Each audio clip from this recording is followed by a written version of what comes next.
Okay, let me put up the chat. Can I get a confirmation that you're all hearing me okay? And I will get the slides up here. All right, terrific. Thanks.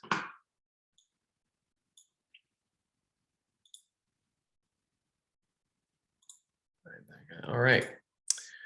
We had a whirlwind explanation of the physics of MR. For some of you, that was a review. And today we'll look at some applications, mostly focusing again on cardiac, because that's where I have most of the good data and things to explain. To get going, one of the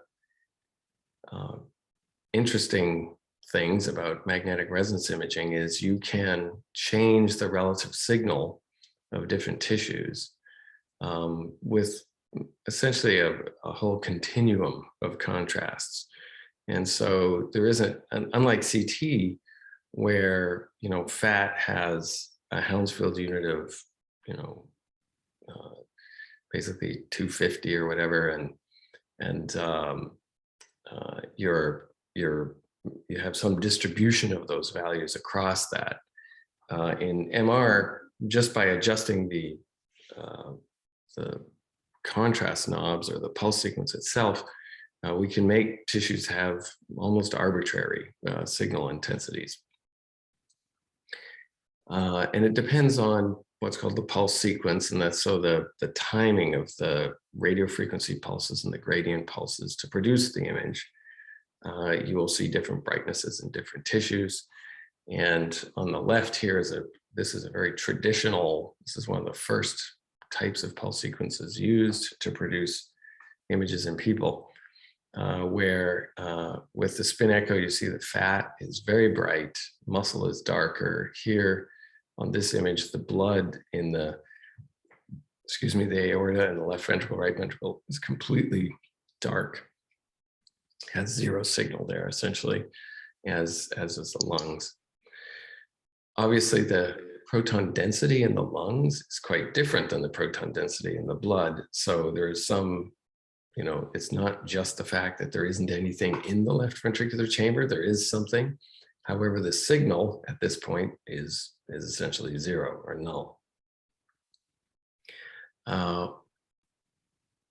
Counter that with this example where we have no spin echo, but a gradient echo. This was the pulse sequence that we looked at on Tuesday. And here the blood looks, relatively bright. The myocardium looks bright. There isn't a huge distinction between fat and muscle. And still, because the proton density is low, the lung is very dark. There's also an asymmetric brightness in the aorta. You can see there's a dark ring on this side of the aorta and a bright ring on this side. That can be due to a shift phenomenon, a chemical shift phenomenon, principally in the fat signal that is surrounding the aorta in this patient. Fat, it turns out, because the protons in fat, the hydrogen, is in a different local chemical environment. It resonates at slightly different frequency than the proton in water. And so that causes the image of the fat to be shifted in the frequency encoding direction, just shifted to one side, just a couple of pixels. You can get rid of that effect, or you can compensate for that effect with various mechanisms. And then there's a pulse sequence over here. This goes by many names: FISP, SSFP for steady state free precession, where you apply radio frequency pulses in rapid succession and make your image in the short delays between those radio frequency pulses. And you get indeed another type of contrast. You get extremely bright contrast in blood that is flowing into your imaging plane. You get extremely bright contrast in cerebral spinal fluid. This is basically the spinal cord, and with the thecal sac with the cerebral spinal fluid here. Whereas here, that spinal fluid was essentially very dark here, sort of mid-gray here, and here it's extremely bright. And again, the fat in this is bright. So as you can see, just with these three pulse sequences, we've generated what look like three orthogonal images in terms of their relative contrast between tissues. And, this caused great excitement in the early days of magnetic resonance because you thought, well, I have a multi-dimensional signal vector for each voxel. If I take multiple pulse sequences and I look at a voxel in the heart wall here, and I take this signal, and this signal, that vector of three values will further specify what my tissue is. And perhaps I can differentiate a cancer from background tissue with greater sensitivity and specificity if I use this multi-parametric type of imaging. And that is done virtually in every MR imaging case that's performed. You provide a couple of pulse sequences for the physician to look at. The other thing is that you can gate the acquisition if you have a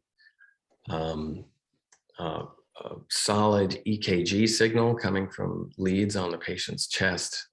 And in MR, that occurs about 75% of the time.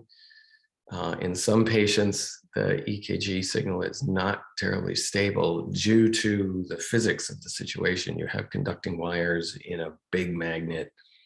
So if you move the wires, that generates voltages. Also, the blood flow in the aorta, because it's ionized essentially, or it's not electrically absolutely neutral, blood, when it flows in the aorta, produces a magnetic field, which the leads pick up.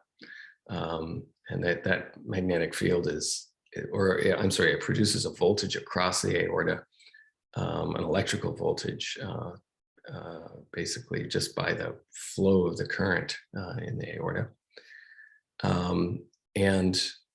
Here we can see when we gate appropriately and we use upwards of, about 10 heartbeats to make a picture, sometimes 16, you can get pretty exquisite detail both in the spatial resolution and in the motions of the tissue. And so if you're trying to evaluate whether or not this myocardial wall is contracting normally, just visually looking at it and seeing the fact that it gets thicker at every point, the donut becomes a donut with a much smaller hole and a thicker wall all the way around. It's immediate, your appreciation of whether or not that ventricle is normal. When it's abnormal, it's quite obvious as well. You can see the really interesting vessel signals down here, and they're embedded in fat. So the fat looks really bright, but there's a border between the vessel and the fat, which is dark. And you can see the really nice motions of the surface of the epicardium with those vessels, the surface over here of the free wall of the right ventricle. So a lot of details in here. You can imagine that looking at the deformation of these bright vessels in the lung could give you an idea of the stiffness of the lung. Looking at the deformation of the liver under the mechanical transduction from the beating heart, without applying any force to the patient, you have a deformation of the liver that could tell you something about the stiffness of the liver. And then you can put your hand on the patient's chest and just push, right? And deform things. With MR, usually for dynamic studies like this, you do one slice at a time. And so you rotate that Z gradient, we rotate that such that it is some oblique plane that cuts through the patient on an angle that you're interested in. And so in this case, we're interested in seeing the heart all the way from the valve plane down to the apex in one view, such that we can evaluate this thickening from the base of the heart all the way to the apex. The previous image we were looking at, we cut the heart orthogonal to this across here, so we could only really appreciate the thickening here and here, but we could look at it all around the whole circumference. In this view, we get to see the coherence of that contraction from the base down to the apex. You get to see the functioning of the valves here. These are the valve leaflets closing. Again, you can see the large motion of the coronary arteries on the surface. And what's actually pretty fascinating in this data is the swirling motion of the blood. So if you look in, this is the left atrium, this is a pulmonary vein coming in here, filling the left atrium. And that swirling signal has to be reproducible from heartbeat to heartbeat. If it's not, if each heartbeat produced some random swirling signal of blood in there, MRI could not encode the position of those spins. They would get encoded to any old position up and down here. We wouldn't know where they were. And you just see a big spray artifact up and down.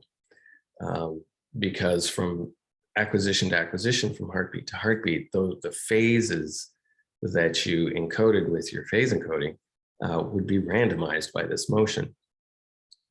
And obviously it isn't randomized. This motion is very reproducible, which is quite fascinating and, you know, useful probably to some extent. I haven't seen papers where people really look at this swirling motion to calculate flows, but I'm sure they're out there somewhere. And here's an orthogonal view, looking at another long axis. Again, fat in this signal is bright. Muscle is this dark signal here. And again, blood is bright. And the blood is really bright because it's flowing into the slice and it only sees a few RF pulses. And so the magnetization of that blood is very high as it flows into the slice. And as it is affected by the pulses, it diminishes. Another thing to look at here is the obvious swirling motion, you know, clockwise or counterclockwise swirling motion of the blood up in the aorta. That's kind of cool. So we get these high resolution pictures of hearts. The other interesting thing you can do is apply an additional RF pulse, one that isn't used for imaging, but it's used just to saturate the magnetization at certain locations. So if before I do my imaging sequence, I have a RF and gradient pulse whose only job is to essentially produce excitation and magnetization vectors in some spatial form. And in this case, that spatial form is parallel planes through the patient. And this is a very easy thing to program the scanner to do because it's such a reproducible pattern. You can do it in a very brief time. And it's like taking the patient and putting them in what used to be called a Veg-O-Matic with these parallel blades and going ka-chunk. And basically signal does not emerge from these planes when you go to image after you've put it in. So you take 10 milliseconds to put down this pattern, and then 2 milliseconds later, you make your image. And so those planes will be visible because, you know, you basically pre-saturated the magnetization. And then that saturation, the tissue within which you did that saturation will move, and you can see where it moved to, right? So we know this started out as a set of parallel lines, and we know precisely what the spatial location of those parallel lines were when we put that pattern into the heart. And so at this time, we know precisely this line was a plane that was, say, down here when we started out, and it has now moved up to here. And so you get an exceedingly precise measurement of motion of the tissue. And, you know, when you play the movie of each image through that systolic cycle, you can appreciate that you'll be able to measure function. The visual encoding is going crazy there for some reason. But so let's take a step back and look at the pulse sequence, since those are very exciting applications. But we'll now again look at the pulse sequence. And remember, we have magnetic field gradients, and this diagram shows how when we switch those gradients on and to what amplitude we we apply the magnetic field gradient. So if this diagram showed a trapezoid here that was half as high, that would mean we would apply a slice selection gradient that has half the amplitude here. At this amplitude, it's matched to the bandwidth of this pulse such that we obtain a slice of a certain spatial dimension, okay? If I did nothing to the RF pulse, but I increased my slice selection gradient, what would happen there is the slice dimension would reduce, right? Because the 1 kilohertz that this pulse represents would occur in a smaller Z excursion, right? Or a smaller Z dimension. So if I crank the gradient up, my slice gets thinner. If I put the gradient down to a very low value, my slice gets thicker. That 1 kilohertz now represents a much larger section of the patient. So that's slice selection.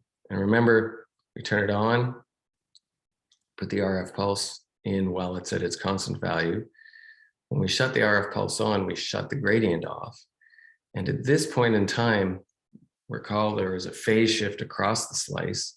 So to get rid of that phase shift across the slice, we apply this negative gradient, and that rephases the magnetization vectors through the Z direction, so that at this point, all of the magnetization vectors in the transverse plane are pointing in the same direction as a function of Z. You know, if I look through the slice, now they're all pointing in the same direction.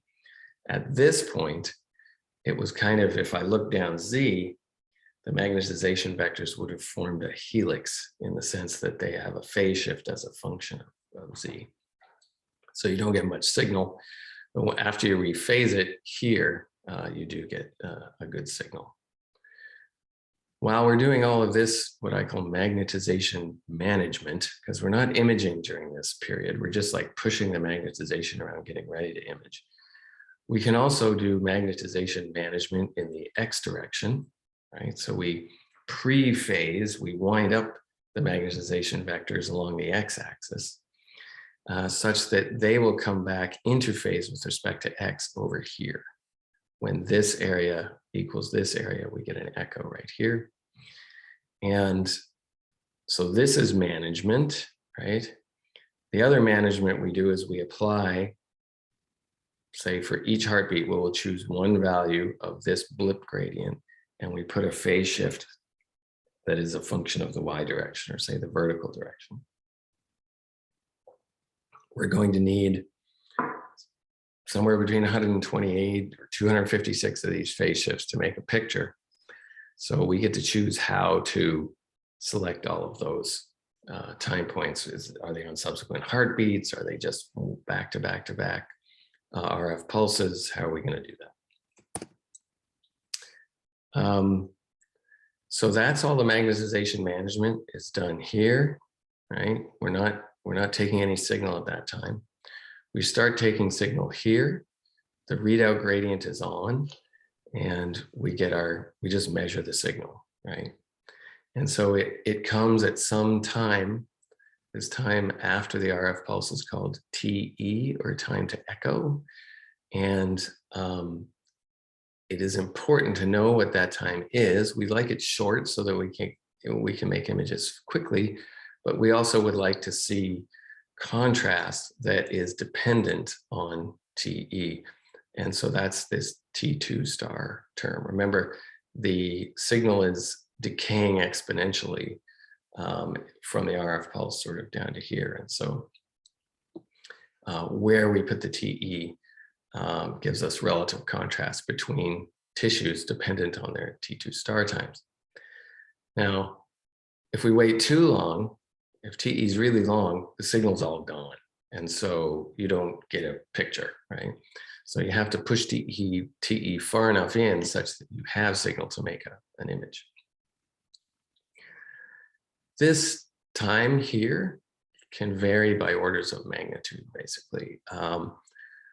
In the early days of trying to do cardiac MR, we were pushing these pulse sequences to go as fast as technically possible, right? So we would optimize all of these slew rates on the gradients, try and get everything done in as quick a time as possible. And we were pushing these things down, to about a millisecond or under for a traditional whole body MR scanner. There's a group here at UCSD who does ultra short TE scanning, and they make pictures with the TE sort of over here, right? Sort of in the microsecond range. And you can image interesting things that are far more solid than water. But for imaging, water, it's okay to be out here at about a millisecond. It can go out to 10 milliseconds if you want to generate contrast. By 100 milliseconds, usually the signal is gone, unless you're in some kind of really pure, uniform sample. Okay, so that's a review of our gradient echo pulse sequence. And the decision that we really want to make for contrast with this pulse sequence, once we get this running as fast as possible, is where do we put the next RF pulse? Like when I wait here, so I've finished taking my signal, okay, and now what do? Do I just take another one right away, right, such that TR here is about 5 milliseconds, or should I wait and take signal at a different interval? And this is an explanation of how you make that decision and what goes into it. This is called TR, and so this is, say, our first RF pulse, and here TR is separated by a long time, and long, not on cosmological times, but on just sort of heartbeat kind of times. Long is about 1 second, right? So the magnetization vector, remember when we apply a pulse, if this is a 90-degree pulse, the MZ goes down to 0 and then it recovers back to its equilibrium value. So long would mean this thing is almost recovered to its equilibrium value. And that's on the order of seconds. You can apply a pulse, and now the magnetization vector is making its way back to equilibrium. And you say, well, I really don't want to wait until it gets up to here. I'll just pulse right now. And so that's what's done here. You pulse, it's up to equilibrium, hit another pulse, it goes back to 0, comes back towards equilibrium, another pulse towards another pulse. So we never get back to our maximum value of magnetization in our voxels. We don't let it recover back to its maximum value. However, we obtain data at a much higher rate. And so it's more efficient this way to obtain data where your TR value, the time between RF pulses, is a lot shorter than T1, which is the value to get up to 69% of this thing, right? So you can work that out on a piece of paper. It's a very simple equation, right? This is how it's returning to equilibrium, right? And you can just compute, okay, if I want to average to reduce noise, what should my optimum TR be to get the highest signal to noise for a specific T1 tissue, right? What is that TR? That's an interesting problem to solve. It's not hard to solve. And then when we get to really short TRs, such that we're hitting these, that whoever did this got lazy, they just compressed this, because these would be shorter, right? They'd be down here. Interesting things start to happen. What happens here is you have an RF pulse, an FID, right, a decay, an RF pulse that occurs shortly after that, an FID, and then you get a surprise. You get this echo coming back. And it turns out that these two RF pulses in combination, when you look at all the mechanics of how the magnetization vectors are affected by two sequential pulses, turns out that they produce an echo in the magnetization, i.e. the magnetization that had dephased for multiple reasons.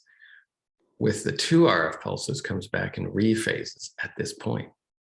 And so now we hit again with an RF pulse, we get an FID and an echo, and hit FID and an echo. And so now you have essentially continuous signal across this time.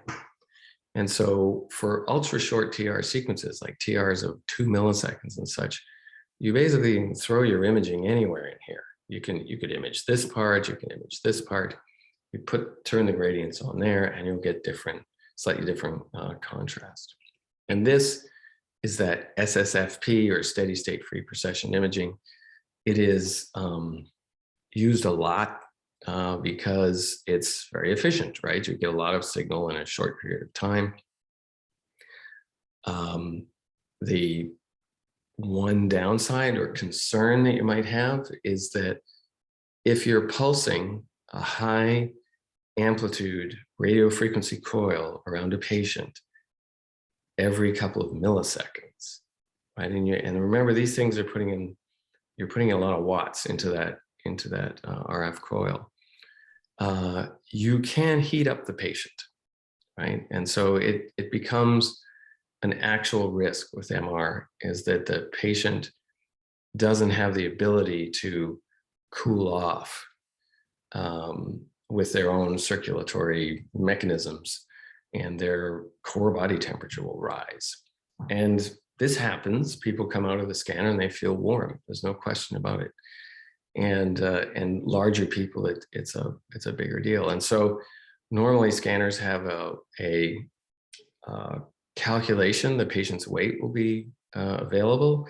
And when you put your pulse sequence in, you say, I want to do this pulse sequence. The scanner, before it lets you do the pulse sequence, will calculate the amount of energy you are going to deposit in the patient, turns sort of watts per kilogram, and limit your TR or your RF amplitude such that you cannot heat up the patient to an extreme amount. So these short pulse sequences can be used, these rapid acquisition pulse sequences can be used to create single heartbeat imaging in MR. And as you can see here, this image just looks like a kind of crappy MR image, right? It's not very good when you compare it with these, right? These pictures here, right? That's a beautiful picture. Now, the reason this is a beautiful picture is it took like 16 heartbeats to get this picture, right? If we go and say, okay, well, we can, now that we've got all these really fast RF pulses and stuff, we'll just take data every millisecond. We produce pictures like this. So yes, you can make 20 frames a second MR pictures, but they're pretty bad. However, for measuring something like perfusion, and remember, think back to SPECT, where we didn't need a lot of spatial resolution to measure perfusion, or so the supporters of SPECT claim.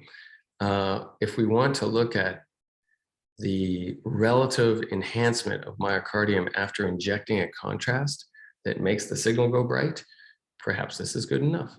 And it does certainly look good enough in this patient, right? That's a positive signal there, right? I mean, that's a very large lesion or a large flow deficit, and so it's not hard to pick up. CT, it's much more subtle, right? So you can see there's kind of darkness around here under stress CT.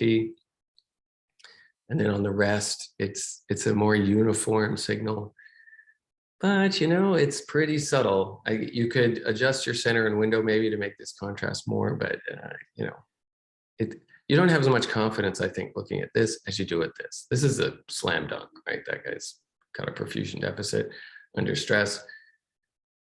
You image them again under rest, and you see that it fills in. So that's a classic stress-induced perfusion deficit, just like we saw in SPECT. If it was me, my choice would be to go into this scanning technology to get a perfusion scan done. I think stress MR is the best perfusion scanning technology we have in hand right now. And here's some data from, this is from a while ago, 2011, where they had FFR in a whole series of patients. Remember how we do FFR? We put the pressure catheter down into the actual coronary and go distal to the lesion and measure the pressure drop from the proximal part of the vessel to the distal part across the lesion. And if that pressure drop is greater than 20%, then you say the patient's positive.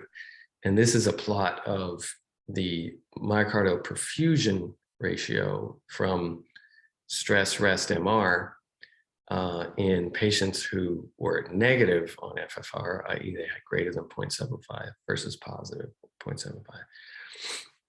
I'm always skeptical when I see graphs like this, right? It's for very obvious reasons. They have made this kind of cutoff here and then plotted these in a form that makes them look magical. Like, this is not a Gaussian with two sides, right? It's a Gaussian with one side and then this magical cutoff. Same with this one. And so what you'd really like to see is a plot of the FFR to this number, right? Just so let's see what the correlation looks like, and we'll draw our own boundaries. But anyway, you know, there's obviously a trend here that there's more, you know, positive signal on the MR there. Perfusion MR is interesting in that, you know, you can, if you take images sort of every second or every heartbeat, let's take one image per heartbeat or one image every 2 heartbeats. That's sort of the fundamental time unit for this kind of imaging, is the heartbeat. The signal that you see in the blood pool or the left ventricle, you know, goes like this. It gets very bright and then decays away. Actually, there is another bump here that just, you know, for idealization isn't on this curve, but you'll get recirculation of this contrast. And then the normal myocardium, there'll be some delay and it'll get to a smaller height, a smaller difference, right? Because the concentration will be a little less. But the big thing is that the infarct will be delayed. This slope will be less, right? And it will drain out more slowly. So ideally, you can see those characteristics of that curve. And with MR being obtained, even though they're low resolution images like we saw, even though they look a little crappy, you can measure the region of interest in a box that's about, you know, 5 millimeters on a side, and make those curves, right? And fit it to a model like this once you know the input function. Right?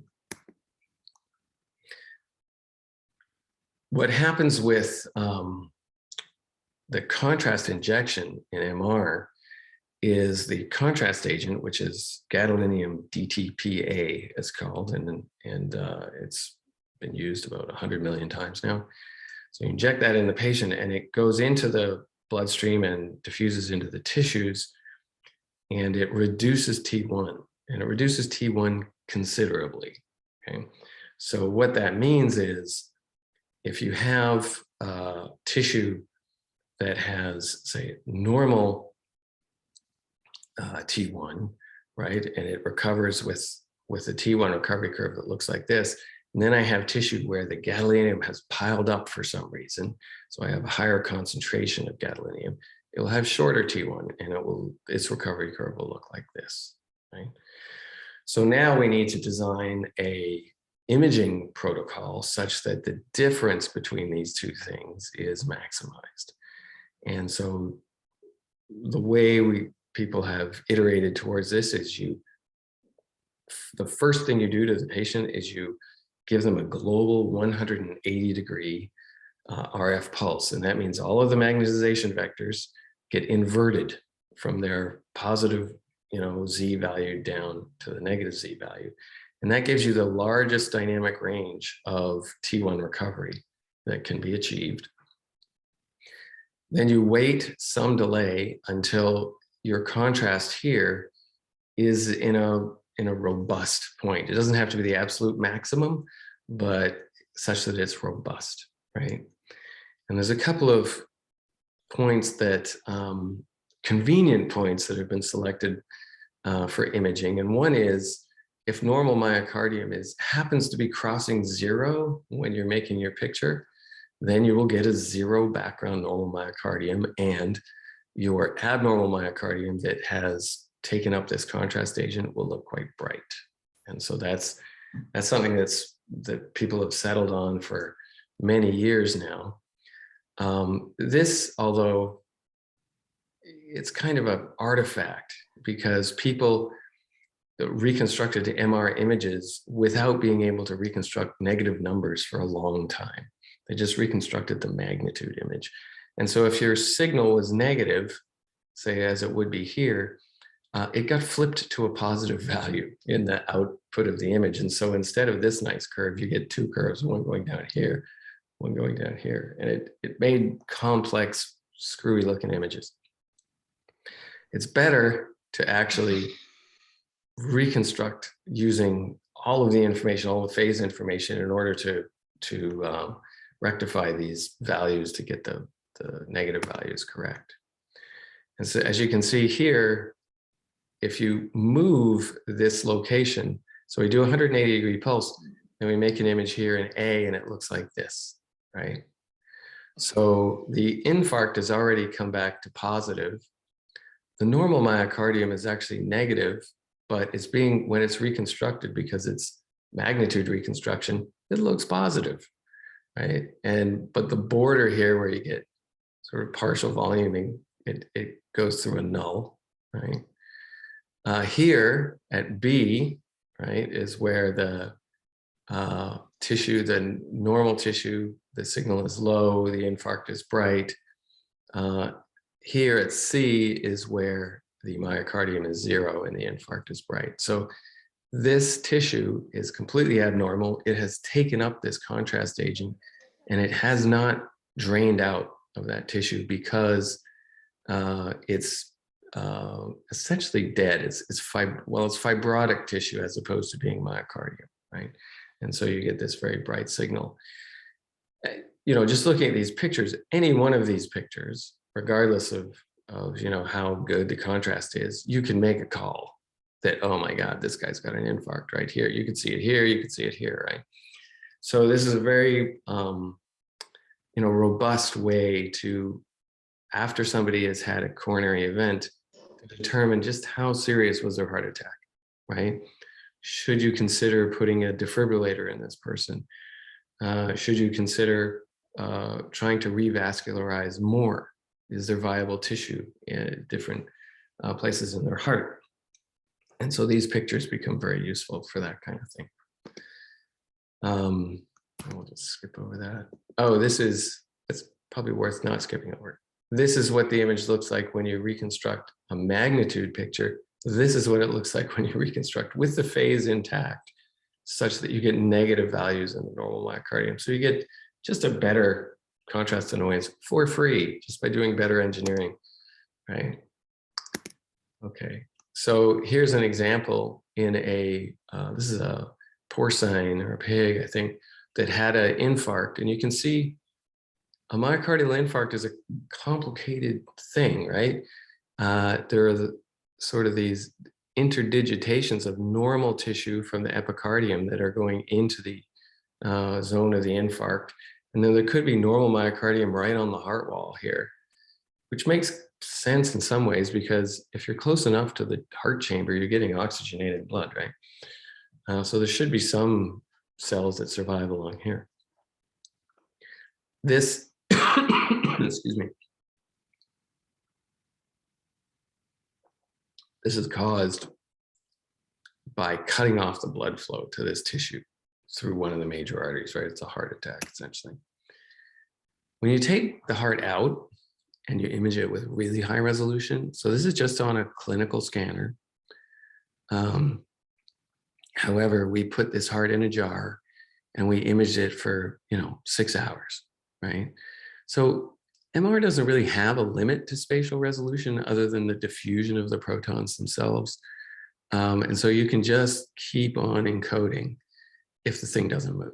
And so you get pictures like this. And so this is what the details of a infarct look like. That's the sort of underlying truth, ground truth of what that looks like. So it's a very complex structure, right?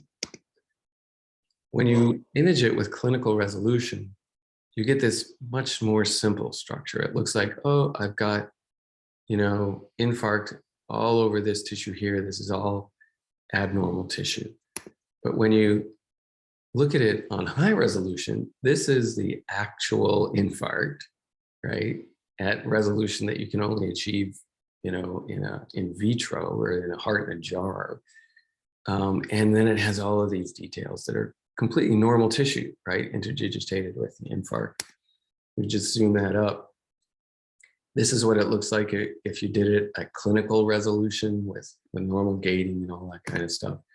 And this has been called gray zone for years. And this is what it actually is, right? So it's not gray zone. It's mixed infarct and normal tissue. This has implications. And the implications are that electrical activity can go down these channels, right? Those cells are alive. They can go down those channels. The velocity of the progression of that electrical activation wave, the depolarization wave through the tissue, that velocity will change as you get into more complex regions, right?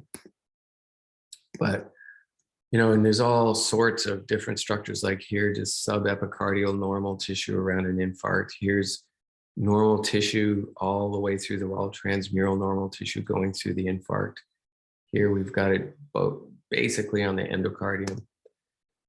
And you can use those high resolution maps to generate a map of where depolarization waves can actually go through the tissue.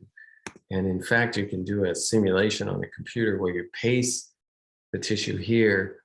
The depolarization wave moves through the tissue at its classic velocities, and then slows down through the infarct, and then eventually generates a self-sustaining reentrant loop, which is an exceedingly dangerous condition, right? So now your ventricle around this infarct is not, it's pacing itself. And so you get into the ventricular tachycardia, basically, is what this is. And then that can devolve into ventricular fibrillation, and then you die. So these simulations can be done when you have those high resolution pictures. We tried for years to get these high resolution pictures in humans. Very, very difficult, because the heart never really comes back to exactly the same place, right? So you can try all the gating you want, unless you do some really interesting form of motion correction, you're not going to get the resolution you need. You can actually stick an ablation catheter in the tissue and heat it up under fluoroscopic guidance. And we've built 3 systems where you do it under MR guidance, so you can see the tissue get hot and basically die while you're cooking it. And you see it get bright here. And then when you ablate the whole lesion to get rid of all that normal tissue in the lesion, now nothing goes through it, right? The depolarization doesn't go through it. And it's a much more stable thing to have in your heart, it turns out. And so it's sometimes probably better to just finish off an infarct and clean it up and make it a solid block of, infarcted fibrous tissue, because now it's really hard to generate one of those reentrant loops. Okay, so I think I'm going to stop there so we can get started with the presentations and you guys aren't rushed.